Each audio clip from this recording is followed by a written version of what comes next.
Hello students, अपन topic पढ़ रहे थे इकोलॉजी का। इकोलॉजी हमारी जो 12th की बुक है एनसीईआरटी, उसके अंदर 5th यूनिट है इकोलॉजी। इस यूनिट के अंदर है 4 चैप्टर्स 13, 14, 15 एंड 16। 13 चैप्टर अपन पढ़ रहे थे ऑर्गेनिज्म एंड पॉपुलेशन। लास्ट जो टॉपिक हमने पढ़ा था सक्सेशन, वो टॉपिक था चैप्टर नंबर 14 का। वो थोड़ा सा सीक्वेंस में आ गया था बीच में, इसलिए हमने उसको पढ़ा दिया, सक्सेशन को, अनुक्रमण को। उसके अंदर हमने देखा सक्सेशन में, अनुक्रमण में कैसे एक बैरन एरिया के अंदर, खाली पड़ी जगह के अंदर प्लांट कम्युनिटी का डेवलपमेंट होता है, कैसे प्लांट कम्युनिटी ग्रो करती है। उसके ऊपर उसके टाइप्स पढ़े अपन ने, कॉजेस पढ़े, किस वजह से वो होता है, और हमने देखा उसके अंदर हाइड्रोसेरे, लिथोसेरे। आज हम पढ़ेंगे सक्सेशन के गुण, कैरेक्टरिस्टिक्स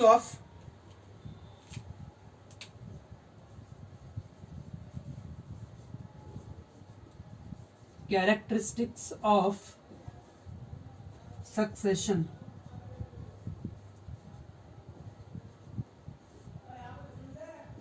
अनुक्रमण के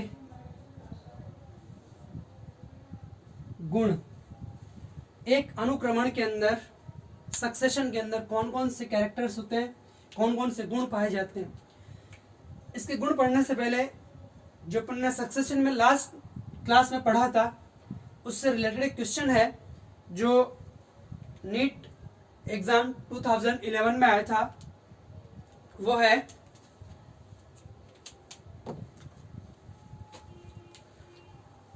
both hydrarch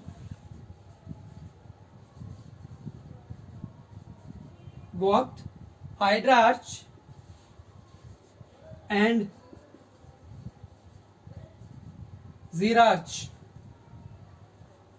succession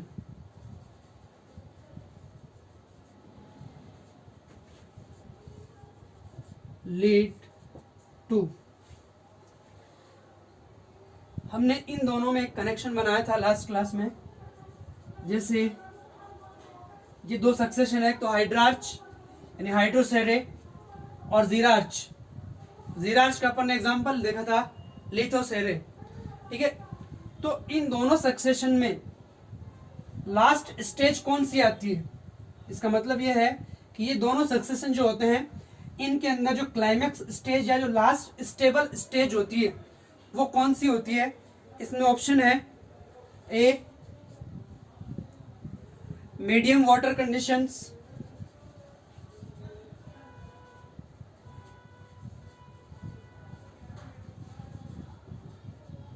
medium water conditions.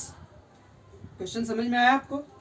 Hydrarch जलारंभी अनुक्रमण बोलते हैं इसको, जीरार्च ये शुष्कतारंभी अनुक्रमण।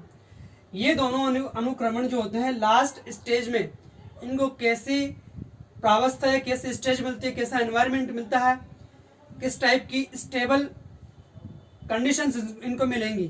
तो एक ऑप्शन है दोनों मीडियम वाटर कंडीशंस मिलती हैं लास्ट में इनको। दूसरा ऑप्शन है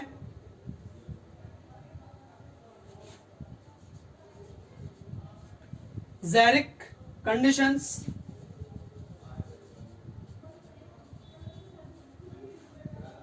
नेक्स्ट ऑप्शन है हाईली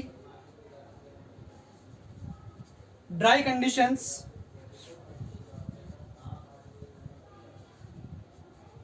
हाईली ड्राई कंडीशंस। और एक ऑप्शन है excessive wait conditions.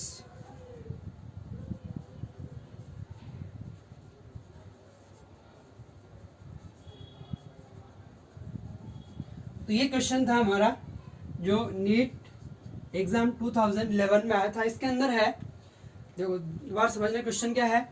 Hydrarch and जीरार्च। Hydrarch क्या है, जलारंभी अनुक्रमण, हिंदी में इसको बोलते हैं।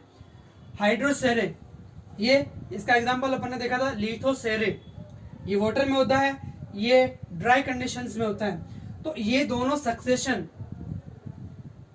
लास्ट किस में होता है, मतलब लास्ट स्टेज कौन सी होती है इनकी, कौन सा एनवायरनमेंट यहाँ पर मिलता है जाकर के। तो देखो फर्स्ट ऑप्शन है medium water conditions, last stage कौन सा मिलता है वो मीडियम वाटर कंडीशंस। ज़ैरिक कंडीशंस, बिल्कुल शुष्क ड्राई कंडीशंस बोलते हैं इसको अपन। हाईली ड्राई कंडीशंस मतलब अत्यधिक शुष्क परिस्थितियां। और लास्ट है एक्सेसिव वेट कंडीशंस, अत्यधिक नम वातावरण। तो देखो हमने इसके लिए लास्ट में एक छोटा सा टॉपिक बताया था मैंने, इधर हाइड्राच लिखा था, इधर लिखा था जीराच, मतलब हाइड्रोसेरे लिथोसेरे। हाइड्रोसेरे से अपन ने देखा था कि यह स्टार्ट होता है और लास्ट के अंदर इसके अंदर एक क्लाइमेक्स स्टेबल स्टेज आती है, कौन सी, फॉरेस्ट स्टेज। कौन सी, फॉरेस्ट स्टेज। इधर से अपन ने स्टार्ट किया था लिथोसेरे के अंदर, ड्राई बेयर रॉक से स्टार्ट होता है, वहां पर लाइकेन आता है और आगे चल करके ये भी किसमें डेवलप हो जाता है, लास्ट स्टेज कौन सी आती है, फॉरेस्ट। तो जहां पर ये फॉरेस्ट होता है, ये दोनों ही कंडीशंस कैसी होती हैं, इस इन 4 ऑप्शंस में कौन सा आंसर होगा अपना, यहां पर अपना आंसर होगा option A medium water conditions. इन दोनों का एंड होता है कहां पर, एक मीडियम वाटर कंडीशंस पर। जहां पर अपन कोई भी फॉरेस्ट देखते हैं वहां पर वाटर की कंडीशंस कैसे होती है, मीडियम वाटर कंडीशंस। तो यहाँ पर हमारा आंसर हो जाएगा option A medium water conditions. ठीक है, तो ये लास्ट जो हमने टॉपिक पढ़ा था उससे रिलेटेड एक क्वेश्चन है। ऐसे ही हाइड्रोसेरे में मैंने बताया था कि कैसे एग्जांपल्स के बेसिस पे क्वेश्चंस आ सकते हैं। ठीक है, तो यहाँ पर एक और क्वेश्चन है जो आया था 2012 में, the second stage of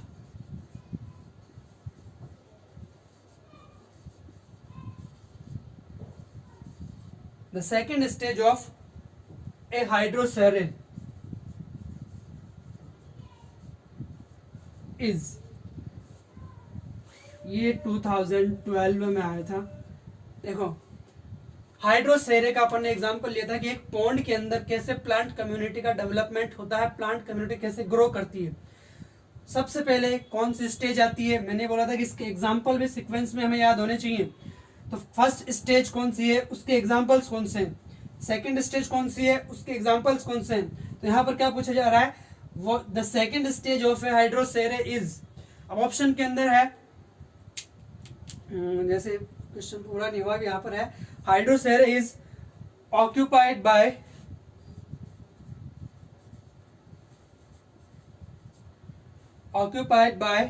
plants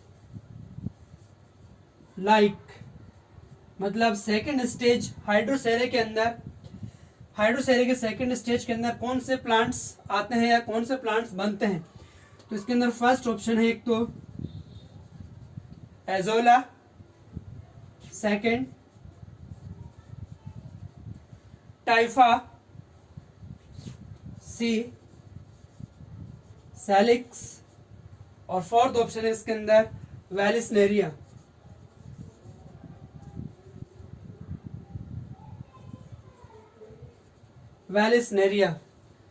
अब यहां पर हमें पता होना चाहिए सेकंड स्टेज में कौन सा प्लांट यहां पर ग्रो करता है, कौन सा प्लांट डेवलप करता है। फर्स्ट स्टेज में हमने देखा था फाइटोप्लैंक्टन्स जो वाटर के अंदर फ्लोर छोटे छोटे जो बीजीए, ब्लू ग्रीन इस टाइप के, वॉलवॉक्स इस टाइप के ऑर्गेनिज्म पाए जाते हैं। फिर सेकंड स्टेज में हमने यहाँ पर देखा था, एक एग्जांपल अपन ने लिखा था वेलिसनेरिया। तो यहाँ पर अपना कौन सा आंसर हो जाएगा, कौन सा ऑप्शन हो जाएगा यहाँ पर हमारा, ऑप्शन नंबर 4 डी वेलिसनेरिया। तो इस टाइप से यहाँ पर बहुत सारे क्वेश्चंस बनते हैं, इजी टॉपिक है। अब हम देखेंगे हमारा जो नेक्स्ट टॉपिक है कैरेक्टरिस्टिक्स ऑफ सक्सेशन, अनुक्रमण के गुण।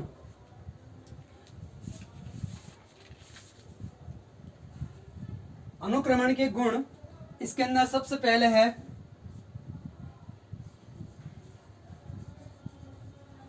Gradual replacement.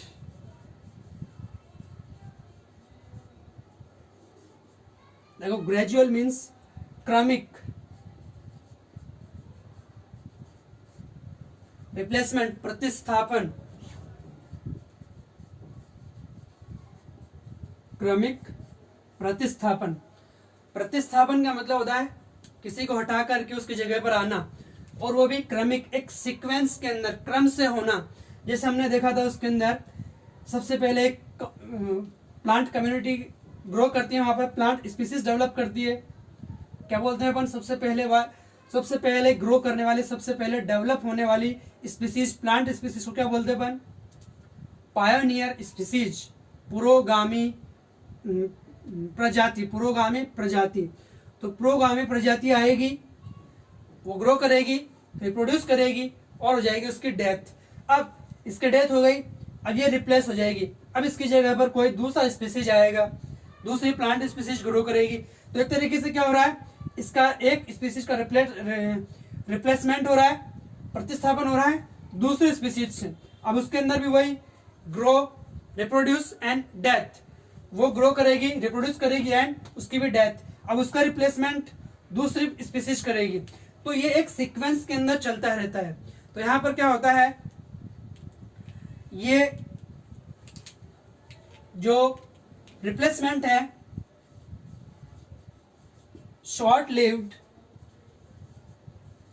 टू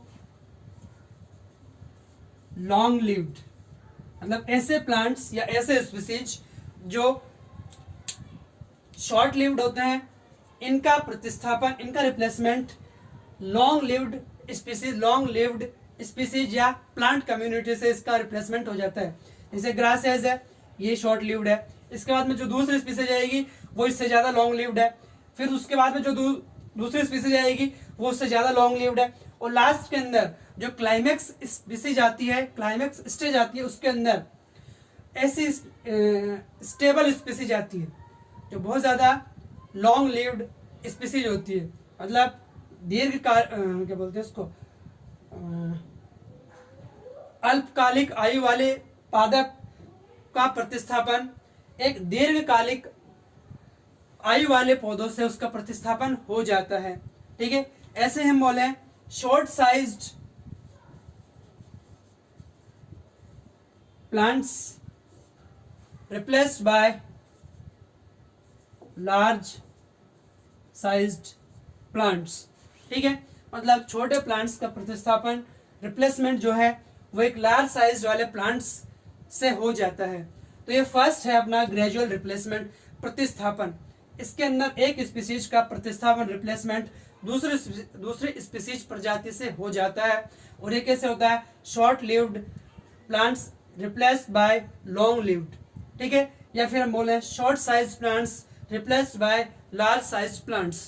तो ये फर्स्ट कैरेक्टरिस्टिक्स है किसका, सक्सेशन का। बस पहला गुण है अनुक्रमण का। दूसरा गुण अपन देखते हैं इसके अंदर,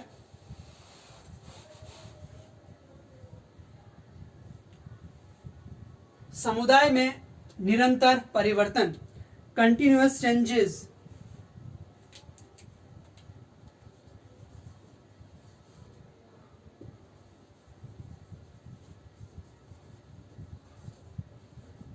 continuous changes occur in communities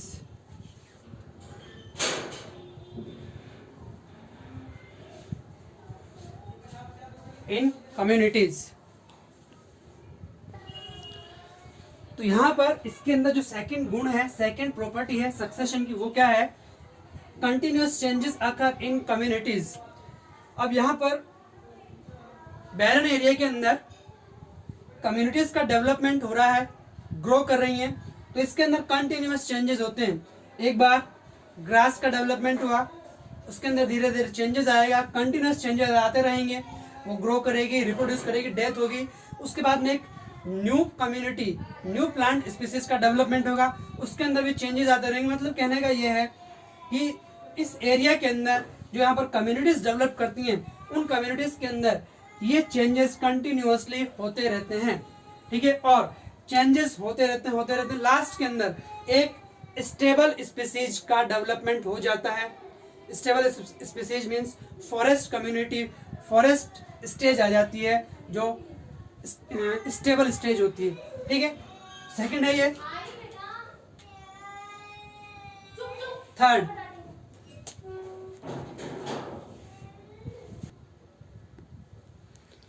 next character है, तीसरा गुण है इसका, यहां पर देखो स्पीसीज डाइवर्सिटी।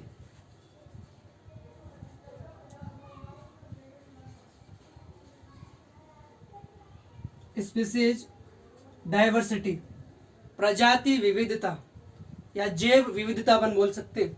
अब जैसे जैसे इसके अंदर सक्सेशन आगे बढ़ेगा, इसके अंदर क्या होगा, डिफरेंट टाइप्स की स्पीसीज आती जाएंगी, डिफरेंट टाइप्स की स्पीसीज यहाँ पर बढ़ती जाएंगी। तो यहाँ पर मतलब क्या हो रहा है, डाइवर्सिटी बढ़ रही है, इंक्रीज हो रही है। तो स्पीसीज डाइवर्सिटी यहाँ पर क्या होती है, इंक्रीज होती है। डिफरेंट टाइप्स की स्पीसीज, शुरू में क्या था, ग्रास डेवलप हुई, उसके बाद में दूसरी स्पीसीज आ गई। अब ऐसा नहीं है कि वो पूरी तरीके से खत्म हो जाती है, वहां पर ग्रास भी पाई जा सकती है, जो नेक्स्ट न्यू स्पीसीज आती है वो भी हो सकती है। तो यहाँ पर स्पीसीज डाइवर्सिटी इंक्रीज होती है। और यहाँ पर देखना स्पीसीज डाइवर्सिटी बढ़ रही है, मतलब नए नए ऑर्गेनिज्म वहां पर डेवलप हो रहे हैं, बढ़ रहे हैं। तो यहाँ पर क्या होगा, बायोमास भी इंक्रीज होगा। यहाँ पर क्या होगा, बायोमास का भी इंक्रीज होता है, जैव भार में भी वृद्धि होती है। जीवों की संख्या बढ़ रही है, नए नए स्पीसीज बढ़ रहे हैं, तो क्या होगा, जैव भार, जीवों का भार यानी बायोमास भी इंक्रीज होता है। इसके बाद में नेक्स्ट है एक निके स्पेशलिटी, निके स्पेशलाइजेशन।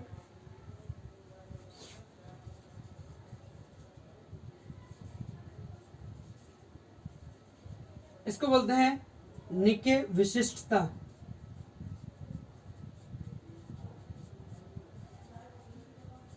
देखो इसका मतलब समझना, निके क्या होता है। एक तो कोई भी ऑर्गेनिज्म है, कोई भी जीव है, जीव का, ऑर्गेनिज्म का एक फंक्शनल रोल होता है, क्रियात्मक भूमिका, जिस एरिया में वो अपनी फंक्शंस करता है, अपने कार्य करता है, क्रियाएं करता है। क्या करता है, कोई भी ऑर्गेनिज्म जिस एरिया के अंदर अपने फंक्शंस, क्रियाएं करता है, कार्य करता है, वो कहलाता है उसका निके। वो क्या कहलाएगा, उसके वो कहलाएगा उसका निके।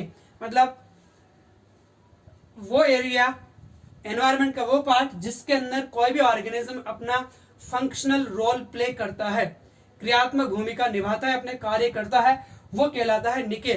तो जैसे जैसे यहाँ पर ऑर्गेनिज्म बढ़ते जाते हैं तो उनकी क्या होने लग जाती है, उनके अंदर एक एरिया के अंदर स्पेशलाइजेशन होने लग जाता है। मतलब कोई एक स्पेसिफिक ऑर्गेनिज्म एक स्पेसिफिक एरिया के अंदर अपने डिफरेंट फंक्शंस कार्य करता है, डिफरेंट फंक्शंस करता है वहां पर।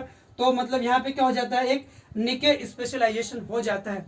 मतलब एक स्पेसिफिक एरिया के अंदर एक स्पेसिफिक ऑर्गेनिज्म अपने डिफरेंट फंक्शंस को परफॉर्म करता है, डिफरेंट फंक्शंस कार्य करता है। तो यहाँ पर इंक्रीज हो जाता है निके स्पेशलाइजेशन। ठीक है, इसी के साथ साथ ये अपना एक और जो इस कैरेक्टर है, गुण है। अब देखो यहाँ पर क्या होने लग जाएगा, स्पीसीज डाइवर्सिटी बढ़ रही है, बायोमास बढ़ रहा है, और अब यहाँ पर क्या होने लग जाएगा, स्पीसीज की डेथ भी तो होती है, माइक्रोब्स भी बढ़ते हैं। तो ये माइक्रोब्स क्या करते हैं, वहां की जो सॉइल है उसकी ह्यूमस कंटेंट, मतलब उर्वरता, उपजाऊपन को बढ़ा देते हैं। तो सॉइल के अंदर ह्यूमस कंटेंट या ह्यूमस, उपजाऊपन, उर्वरता, ये भी इंक्रीज हो जाती है। ये भी क्या हो जाती है यहाँ पर, ये भी इंक्रीज हो जाती है। तो इन सब चीज़ों का इंक्रीजमेंट होता है, इन सब चीज़ों में वृद्धि होती है। जैसे जैसे सक्सेशन, अनुक्रमण आगे बढ़ता है, इन सब चीज़ों की वृद्धि होती जाती है। अब यहाँ पर देखना आगे, फोर्थ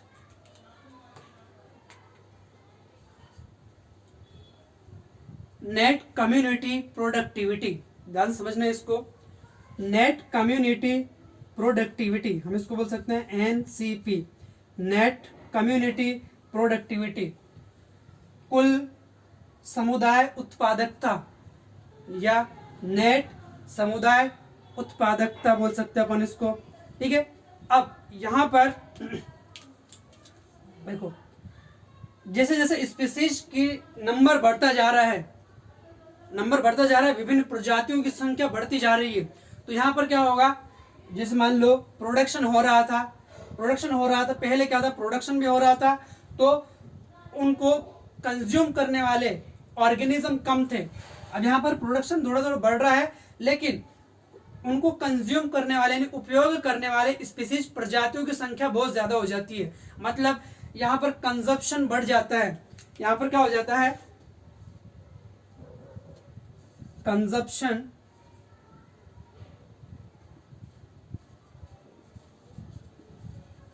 यानी उपभोग बढ़ जाएगा, यानी उपभोग का मीन्स काम में लेना, ठीक है। तो मतलब कंजप्शन जो है वो इंक्रीज हो जाएगा, बढ़ जाएगा, जिससे क्या होगा, नेट कम्युनिटी प्रोडक्टिविटी, नेट समुदाय उत्पादकता वो घट जाती है। वो क्या हो जाएगी, ये घट जाएगी। मतलब प्रोडक्ट्स को यानी फूड को कंज्यूम करने वाले ऑर्गेनिज्म का नंबर बहुत ज्यादा बढ़ जाता है, जिससे प्रोडक्टिविटी क्या हो जाती है, प्रोडक्टिविटी जो है वो घट जाती है, प्रोडक्टिविटी कम हो जाती है, ठीक है। ये इसका फोर्थ। तो यहां पर अपन देख रहे थे कि प्रोडक्टिविटी घट जाती है, डिक्रीज हो जाती है, उत्पादकता घट जाती है। अब नेक्स्ट जो है अपना फिफ्थ, पांचवा गुण। अब यहां पर हमें पता है कि सक्सेशन की प्रोसेस एक सीक्वेंस में होती है, ऑर्डर में होती है, क्रम में होती है। एक स्पीसीज का डेवलपमेंट हुआ, ग्रोथ, रिप्रोड्यूस, डेथ, उसके बाद में नेक्स्ट स्पीसीज जो आती है उसका अपन अनुमान लगा सकते हैं। हम क्या कर सकते हैं, जो आने वाली जो नेक्स्ट जनरेशन है, जो स्पीसीज है, कम्युनिटी है, उसका हम यहाँ पर अनुमान लगा सकते हैं, क्योंकि सक्सेशन एक डायरेक्शनल प्रोसेस है। सक्सेशन अनुक्रमण क्या है, एक डायरेक्शनल प्रोसेस यानी एक दिशात्मक प्रक्रिया है। यानी अभी हमने बताया कौन सा था वो, small sized to large sized, यानी छोटे आकार के पादपों से बड़े आकार के पादपों की तरफ वृद्धि होती है। Short lived to long lived plants का डेवलपमेंट होता है। तो क्या हो रहा है, यहाँ पर एक दिशात्मक प्रोसेस चल रहा है, डायरेक्शनल प्रोसेस चल रहा है। तो यहाँ पर क्या कर सकते हैं अपन, एक अनुमान लगा सकते हैं आने वाली जनरेशन का, कि इस स्पीसीज के बाद में, इस प्रजाति के बाद में कौन सी प्रजाति, कौन सी कम्युनिटी का डेवलपमेंट यहाँ पर होगा, कौन सी प्रजाति यहाँ पर, कौन सी स्पीसीज ग्रो करेगी। तो ये अपन यहाँ पर अनुमान लगा सकते हैं, प्रिडिक्ट कर सकते हैं सक्सेशन के अंदर आने वाले स्पीसीज का। नेक्स्ट यहाँ पर फिर succession and evolution. Succession and evolution एक पैरेलल प्रोसेस है।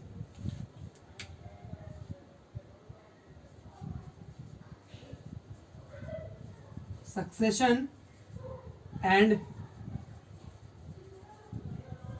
इवोल्यूशन, ये दोनों अनुक्रमण और उद्विकास, ये दोनों क्या है, ये दोनों एक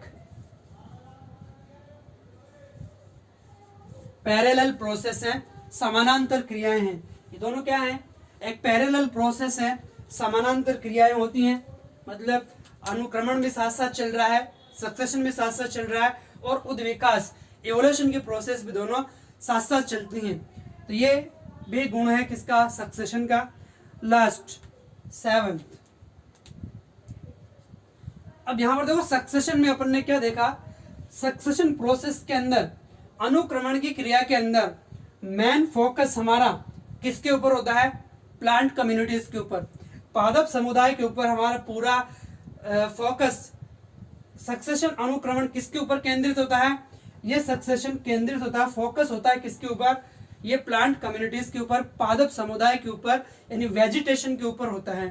ठीक है, हमने जो भी एग्जांपल्स देखे वहां पर कौन से प्लांट कम्युनिटी का डेवलपमेंट हुआ, उसके बाद में कौन से प्लांट कम्युनिटी आएगी, उसके बाद में कौन सी प्लांट कम्युनिटी आएगी, और लास्ट के अंदर जो स्टेबल कम्युनिटी आती है वो कौन सी प्लांट कम्युनिटी होती है।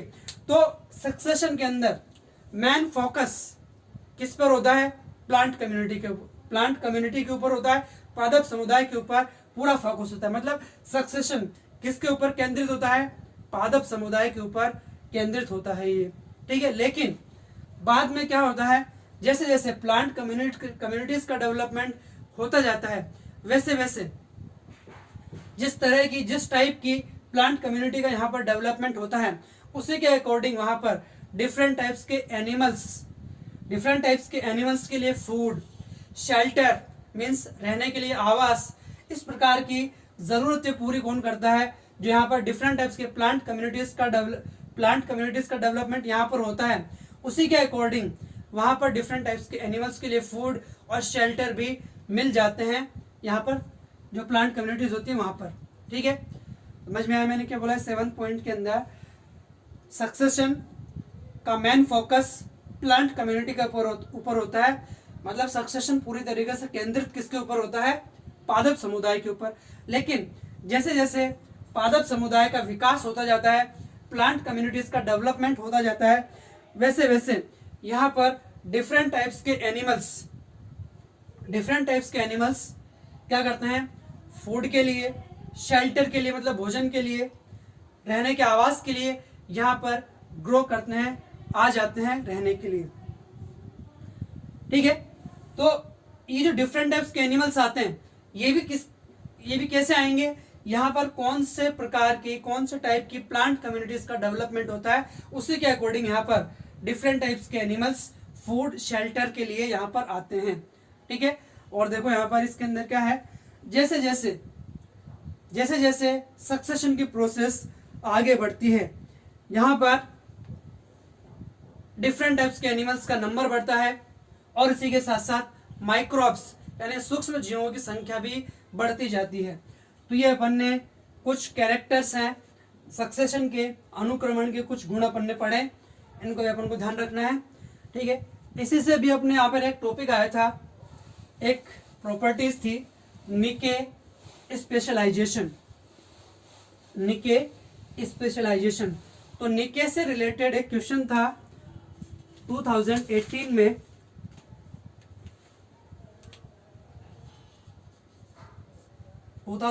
में।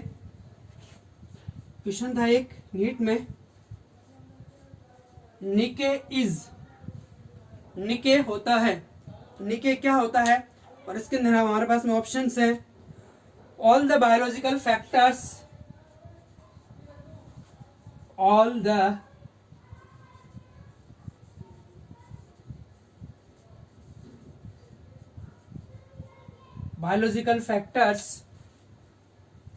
in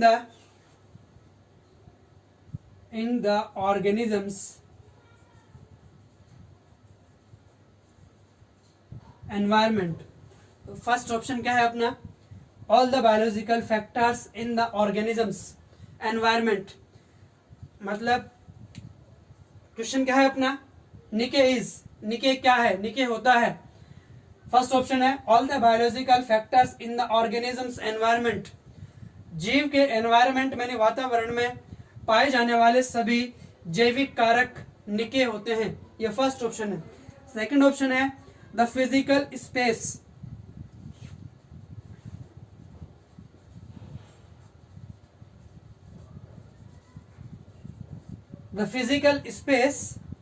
where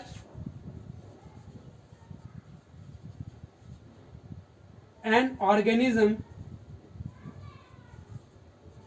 live।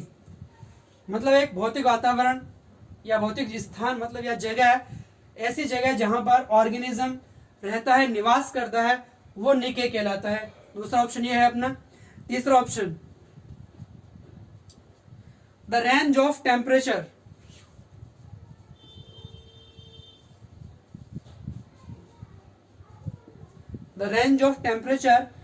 that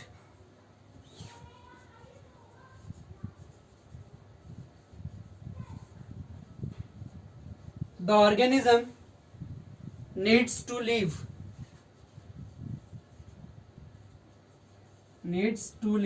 मतलब तापमान की वह परास जो जीव के जीवित रहने के लिए आवश्यक होती है, मतलब वह तापमान जो जीव को जीवित रहने के लिए आवश्यक होता है। और लास्ट ऑप्शन है यहाँ पर फोर्थ, वो है द फंक्शनल रोल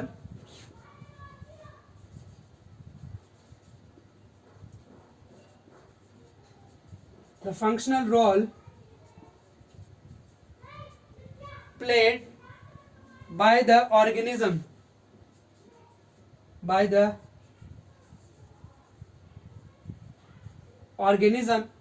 where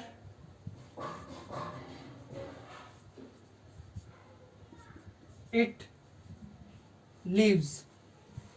तो ये फोर्थ ऑप्शन जो है ये हमारे पास में है, the functional role played by the organism where it lives. मतलब ऑर्गेनिज्म, जीव जहां पर रहता है, जीव जहां रहता है वहां वो अपना फंक्शनल रोल प्ले करता है, मतलब क्रियात्मक भूमिका निभाता है, वो स्थान निके कहलाता है। तो हमारे पास में क्वेश्चन है, दोबारा समझना इसको। निके क्या होता है? All the biological factors in the organisms environment. Organism environment के अंदर पाए जाने वाले जितने बायोलॉजिकल फैक्टर्स हैं वो निके होते हैं। फर्स्ट ऑप्शन ये है, जीव के वातावरण में पाए जाने वाले जितने भी जैविक कारक वो निके होते हैं, फर्स्ट ऑप्शन। सेकंड ऑप्शन है, the physical space where an organism live. वह भौतिक स्थान या भौतिक वातावरण जिसके अंदर ऑर्गेनिज्म रहता है वो निके कहलाता है, second option. Third, the range of temperature that the organism needs to live. मतलब जीव तापमान का वह परास जो जीव को जीवित रहने के लिए आवश्यक होता है वो निके कहलाता है। और फोर्थ ऑप्शन है, the functional role played by the organism where it lives. मतलब वह स्थान जहां पर जीव अपना फंक्शनल रोल प्ले करता है, क्रियात्मक भूमिका निभाता है, वो निके कहलाता है। तो अभी हमने पढ़ा था कि निके क्या होता है। निके कौन सा आंसर होगा हमारे इसमें से? वैसे 4 ऑप्शंस में से कौन सा आंसर हो सकता है अपना? यहाँ पर आंसर होगा अपना, यहाँ पर मैंने भी बताया था कि ऑर्गेनिज्म का वह स्थान जहां पर वो अपना फंक्शनल रोल प्ले करता है, क्रियात्मक भूमिका निभाता है, वो स्थान कहलाता है निके। तो यहाँ पर अपना ऑप्शन हो जाएगा ऑप्शन नंबर 4। ऑप्शन नंबर 4 हमारा आंसर हो जाएगा। तो इस तरीके से ये निके से रिलेटेड एक क्वेश्चन था। इसके बाद में अपन देखेंगे नेक्स्ट जो टॉपिक है अपना वो है चैप्टर नंबर 13 में पॉपुलेशन इंटरेक्शन, समष्टि पारस्परिक क्रियाएं। समष्टि पारस्परिक क्रियाएं, या हम इसको हिंदी में और बोले समष्टि पारस्परिक क्रियाएं को समष्टि क्रियाएं भी अपन बोल सकते हैं इसको। तो हमारा नेक्स्ट टॉपिक है पॉपुलेशन इंटरेक्शन।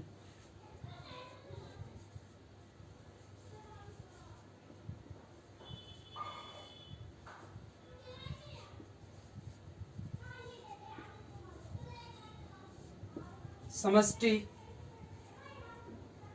पारस्परिक क्रियाएं। देखो, हमने चैप्टर के शुरू में पढ़ा था इकोलॉजी के अंदर क्या होता है। इकोलॉजी में अपन किसको स्टडी करते हैं? कोई भी ऑर्गेनिज्म है उसके एनवायरनमेंट के साथ उसकी क्या इंटरेक्शन होती है, क्या क्रियाएं होती हैं, उसी की स्टडी अपन करते हैं इकोलॉजी के अंदर। हमने पढ़ा था इकोलॉजी में क्या होता है, किसको स्टडी करते हैं अपन? Interaction between an organism and its environment. एक जीव का उसके एनवायरनमेंट के साथ, पर्यावरण के साथ क्या अंतः क्रिया होती है, क्या क्रियाएं होती हैं, उसी की स्टडी करते हैं अपन इकोलॉजी के अंदर। ये भी हमने वहां पढ़ा था कि एनवायरनमेंट के अंदर कोई भी जीव, कोई भी ऑर्गेनिज्म आइसोलेशन में नहीं रह सकता है, मतलब अकेला नहीं पाया जा सकता है, अकेला नहीं रह सकता है, पृथक रूप से नहीं पाया जा सकता है, अकेला नहीं रह सकता है। क्यों नहीं रह सकता है? क्योंकि एक प्रजाति को आवश्यक रूप से, एक प्रजाति को, एक स्पीसीज को फूड के लिए दूसरे प्रजाति की आवश्यकता होती है, नीड होती है। कोई भी एक एनिमल्स है, उसको खाने के लिए दूसरा एनिमल चाहिए, दूसरा ऑर्गेनिज्म चाहिए। जैसे हार्बीवोर्स हैं, हार्बीवोर्स को भी क्या चाहिए? प्लांट्स चाहिए। क्या चाहिए? प्लांट्स। तो इस तरीके से एक ऑर्गेनिज्म जो है उसको दूसरे स्पीसीज चाहिए अपने फूड रिक्वायरमेंट के लिए।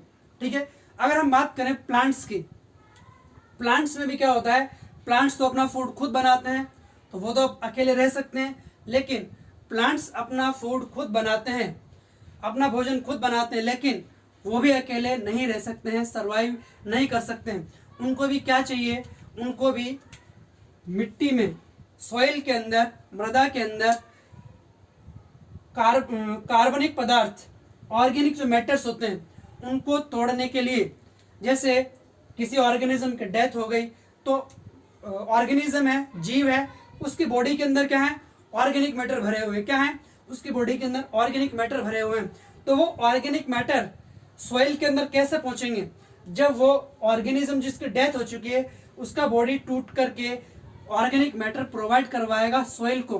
तो ऑर्गेनिक मैटर सॉइल के अंदर कौन पहुंचाता है, माइक्रो ऑर्गेनिजम्स। तो मिट्टी के अंदर कार्बनिक तत्व या कार्बनिक पदार्थ मिलाने का काम कौन करेगा, माइक्रो ऑर्गेनिजम्स या माइक्रोब्स, सूक्ष्म जीव। तो सूक्ष्म जीव यानी अपघटक बोल सकते हैं हम इसको, अपघटक जो तोड़ने वाले होते हैं। तो ये माइक्रोब्स, माइक्रो ऑर्गेनिजम्स क्या करेंगे, कोई भी डेड बॉडी है उसको ब्रेक करेंगे और उससे ऑर्गेनिक मैटर को सॉइल के अंदर मिला देते हैं, सॉइल के अंदर पहुंचा देते हैं। अब मिनरल्स कहाँ पहुंच गए, ये मिनरल्स पहुंच गए सॉइल के अंदर। अब ये काम कौन कर रहा है, माइक्रोब्स, ठीक है।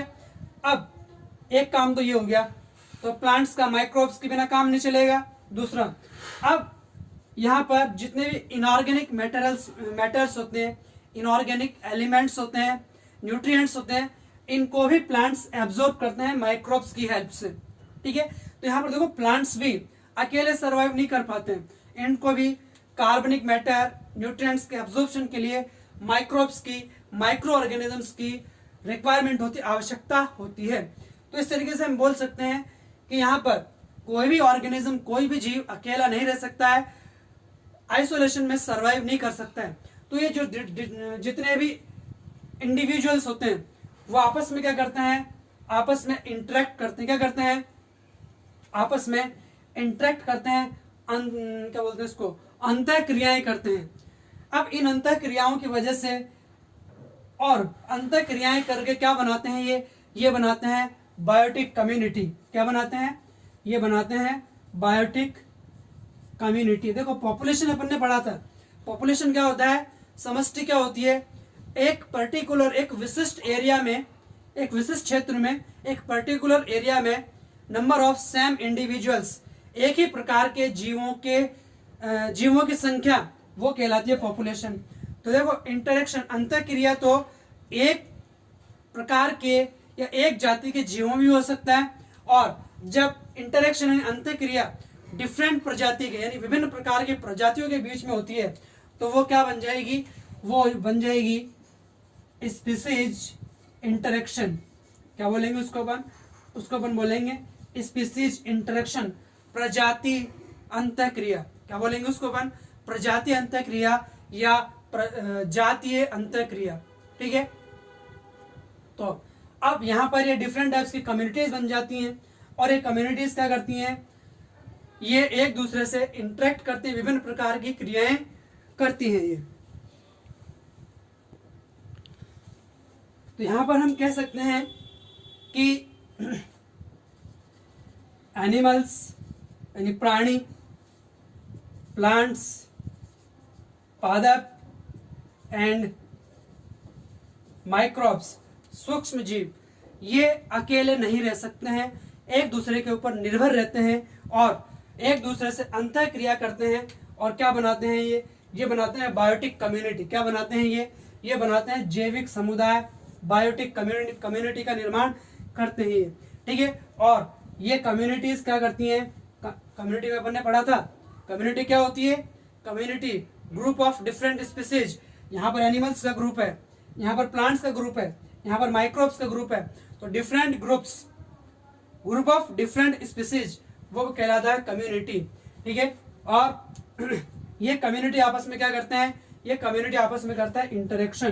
क्या करते हैं ये करते हैं इंटरेक्शन। और इसी इंटरेक्शन को अपन इंटरेक्शन को अंतःक्रिया को क्या बोलते हैं, स्पीसीज इंटरेक्शन, प्रजातीय अंतःक्रिया, ठीक है। और ये प्रजातीय अंतःक्रिया या स्पीसीज इंटरेक्शन कैसे होगा, किसके लिए होगा, फूड के लिए हो सकता है, यानी भोजन के लिए हो सकता है, हैबिटेट के लिए हो सकता है, आवास के लिए हो सकता है, प्रकाश के लिए हो सकता है, और किसी आवश्यकताओं के लिए ये इंटरेक्शन, अंतःक्रिया इन जीवों के बीच में, प्रजातियों के बीच में पाई जा सकती है, ठीक है, तो अब हम इसको आगे डिस्कस करेंगे कि कैसे स्पीसीज इंटरेक्शन की क्रिया होती है।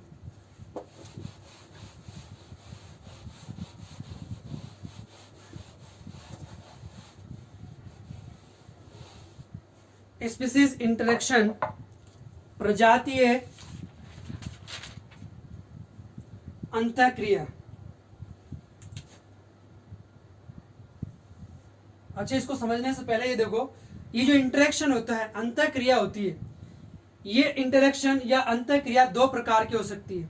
कितने प्रकार की हो सकती है? ये अंतःक्रिया या इंटरेक्शन दो प्रकार की हो सकती है। एक है बेनिफिशियल,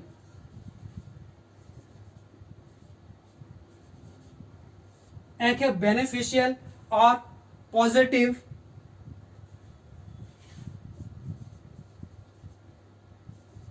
एक है बेनिफिशियल और पॉजिटिव इंटरेक्शन, मतलब धनात्मक या लाभदायक पारस्परिक क्रियाएं, अन्योन्य क्रियाएं।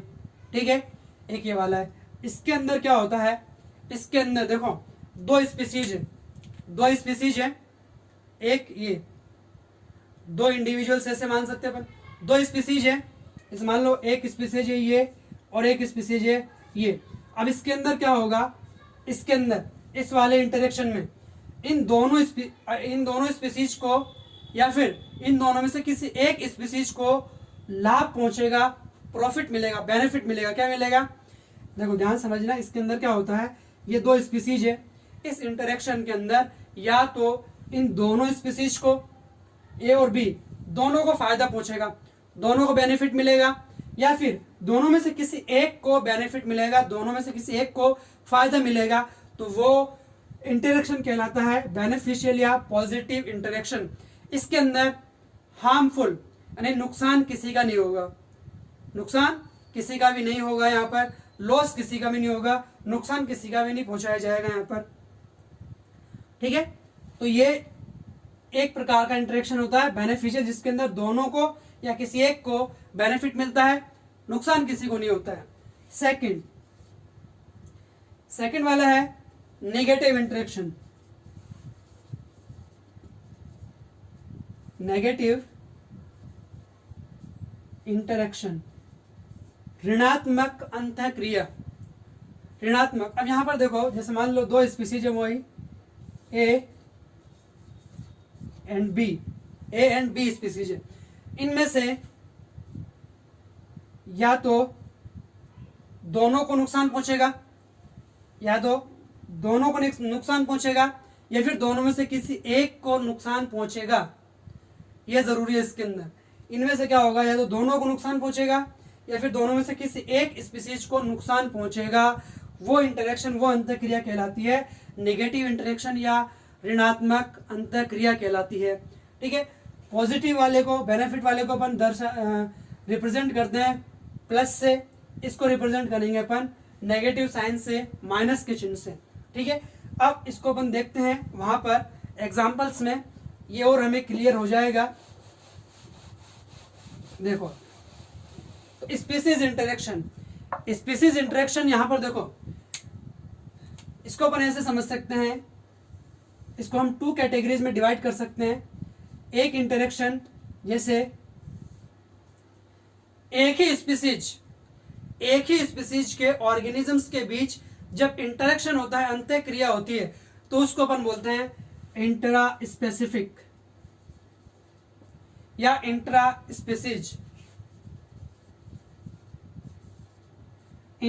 Specific interaction. इसको हिंदी में बोलेंगे अंतः प्रजाति या आंतरजातीय, मतलब एक ही जाति के जीवों के बीच अंतःक्रिया होती है, वो कहलाता है इंट्रा स्पेसिफिक इंटरेक्शन। मतलब एक ही स्पीसीज है, मतलब सेम इंडिविजुअल्स है सारे, तो सेम इंडिविजुअल्स के बीच होने वाला इंटरेक्शन वो कहलाता है इंट्रा स्पेसिफिक इंटरेक्शन। दूसरा वाला है जब डिफरेंट स्पीसीज के ऑर्गेनिजम्स के बीच इंटरेक्शन होता है, यानी अलग अलग स्पीसीज है, अलग अलग प्रजाति हैं, उसके ऑर्गेनिजम्स, उसके जीवों के बीच जब इंटरेक्शन की क्रिया होती है, अंतर क्रिया होती है, तो वो कहलाएगा inter specific, inter specific interaction, मतलब अंतर जातीय अंतर क्रिया।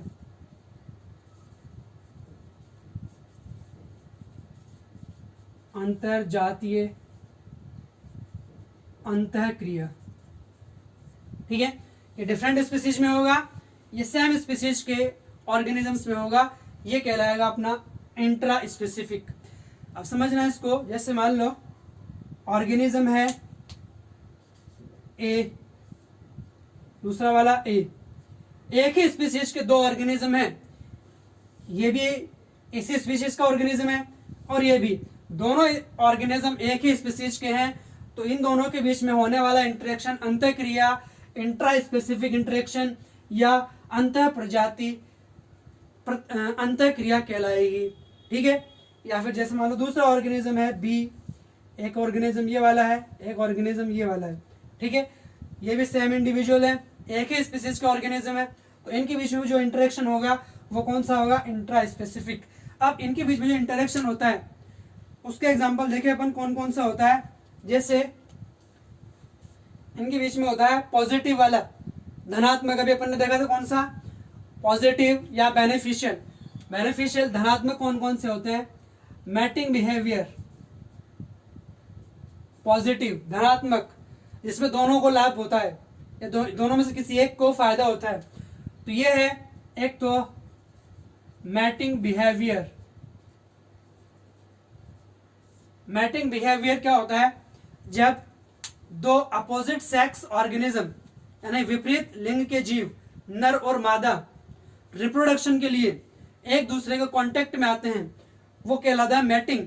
तो दोनों ऑर्गेनिज्म एक ही स्पीसीज के होते हैं, मैटिंग के लिए दोनों के बीच में इंटरेक्शन होता है, वो कहलाता है मैटिंग बिहेवियर। और ये कैसा होता है, पॉजिटिव या बेनिफिशियल, क्योंकि रिप्रोडक्शन अपने जनरेशन को बनाए रखने के लिए जरूरी होता है, तो मैटिंग बिहेवियर के लिए इंटरेक्शन वो कैसा हो गया, इंट्रा स्पेसिफिक। कैसा हो गया ये हो गया इंट्रा स्पेसिफिक। सेकंड, एग्रीगेशन, एक और एग्जांपल है पॉजिटिव वाले का,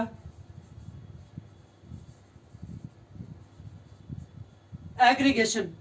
एग्रीगेशन को हिंदी में बोलते हैं एकत्रीकरण। क्या बोलते हैं इसको अपन बोलते हैं एकत्रीकरण। तो इसके अंदर क्या होगा, एक ही स्पीसीज के ऑर्गेनिज्म है, एक ही स्पीसीज के ऑर्गेनिज्म है, वो किसी कारण से, किसी वजह से एक जगह पर उनकी गैदरिंग हो जाती है, इकट्ठे हो जाते हैं, तो ये भी क्या है, जैसे मान लो कोई दुश्मन आ गया, प्रीडेटर आ गया, तो उसकी वजह से ये सारे जीव एक जगह इकट्ठा हो जाते हैं, तो इसको अपन बोलते हैं एग्रीगेशन। ये भी क्या एक तरीके से कम्युनिकेशन है। अब कम्युनिकेशन एग्रीगेशन है। एग्रीगेशन एकत्रीकरण हो सकता है इनके अंदर कम्युनिकेशन के द्वारा। कम्युनिकेशन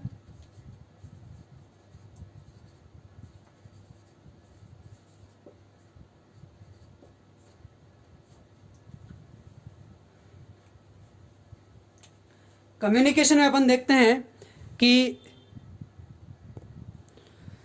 तो ये एनिमल्स क्या करते हैं, डिफरेंट टाइप्स के सिग्नल्स, वॉइसेस या डिफरेंट टाइप्स जो भी सिग्नल्स होते हैं उनके थ्रू इनके अंदर कम्युनिकेशन की प्रोसेस होती है, कम्युनिकेशन की क्रिया होती है। ये जीव एक दूसरे से कम्युनिकेट कर सकते हैं डिफरेंट टाइप्स के सिग्नल्स से। डिफरेंट टाइप्स के सिग्नल से क्या कर सकते हैं, ये एक दूसरे से कम्युनिकेट कर सकते हैं, एक दूसरे को संकेत दे सकते हैं कि दुश्मन आ गया है तो हमें भागना है, या फूड के अवेलेबिलिटी के लिए संकेत देना होता है। तो ये कम्युनिकेशन से अपने आप को फायदा पहुंचाते हैं, लाभ पहुंचाते हैं। एक है यहाँ पर एल्टूरिज्म।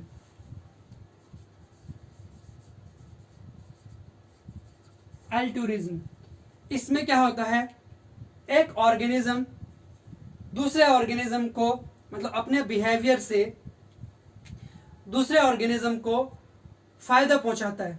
मतलब कोई भी सामाजिक कार्य करते हैं अपन, जिससे अपन दूसरे को फायदा पहुंचाते हैं, वो कहलाता है एल्टूरिज्म। मतलब ऐसा कुछ जीवों में, जंतु में पाया जाता है जो अपनी जान की परवाह किए बगैर किसी दूसरे को सहायता पहुंचाते हैं, मदद पहुंचाते हैं, वो कहलाता है एल्टूरिज्म। और ऐसा हनी बी के अंदर हमें देखने को मिलता है, मधुमक्खियों में अपने अपन को ये देखने को मिलता है एल्टूरिज्म। तो ये कुछ पॉजिटिव वाले, धनात्मक यानी बेनिफिशियल वाले एग्जाम्पल्स हैं इंटर स्पेसिफिक इंटरेक्शन के।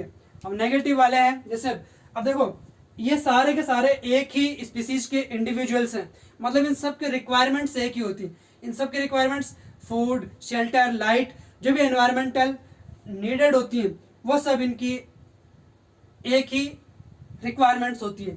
तो यहाँ पर इनके अंदर फूड के लिए क्या, फूड के लिए लड़ाई झगड़ा हो सकता है इनके अंदर, ऋणात्मक अंतःक्रिया हो सकती है, लड़ाई हो सकती है इनके अंदर जो एक दूसरे को नुकसान पहुंचा सकते हैं, या फिर शेल्टर के लिए मतलब रहने की जगह के लिए, स्पेस एरिया जो होता है एरिया के लिए भी इनके अंदर लड़ाई हो सकती है। तो यहाँ पर हमने देखा यहाँ पर इंट्रा स्पेसिफिक इंटरेक्शन, एक ही जाति के जीवों के अंदर विभिन्न प्रकार की अंतःक्रियाएं जो होती हैं वो लाभदायक और हानिकारक, बेनिफिशियल और नेगेटिव इंटरेक्शंस अपन ने इनके अंदर देखे। नेक्स्ट क्लास में अपन देखेंगे इंटर स्पेसिफिक, विभिन्न प्रकार की जातियां एक दूसरे से कैसे प्रभावित होती हैं। आज के लिए इतना काफी है, थैंक यू।